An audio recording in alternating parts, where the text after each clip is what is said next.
La famille de Michael Schumacher encore sous le choc. 3 hommes ont tenté de faire chanter les proches de l'ancien pilote en menaçant de publier des photos privées. La manager de l'ancien pilote décrit leur souffrance.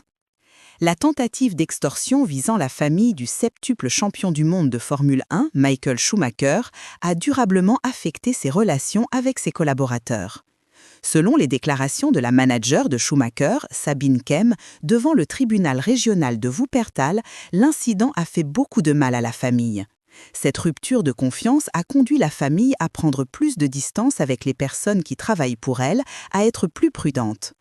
Les malfaiteurs avaient menacé les Schumacher de publier des photos et des vidéos privées de Schumi sur le Darknet si la famille ne payait pas 15 millions d'euros.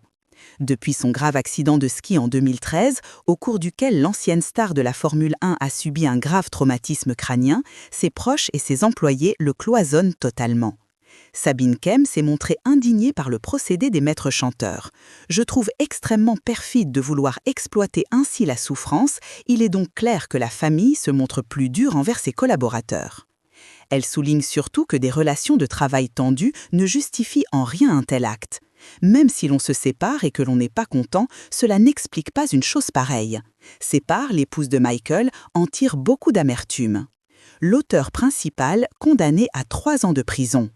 En février, le tribunal d'instance de Wuppertal a condamné l'auteur principal de la tentative d'extorsion, déjà condamné à plusieurs reprises, à 3 ans de prison pour tentative d'extorsion particulièrement grave.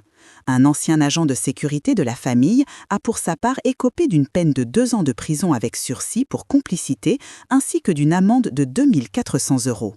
Le ministère public et la défense ont tous deux fait appel, si bien que l'affaire est maintenant rejugée devant le tribunal régional. Le jugement contre le fils de l'accusé principal, 6 mois avec sursis pour complicité, est déjà entré en vigueur.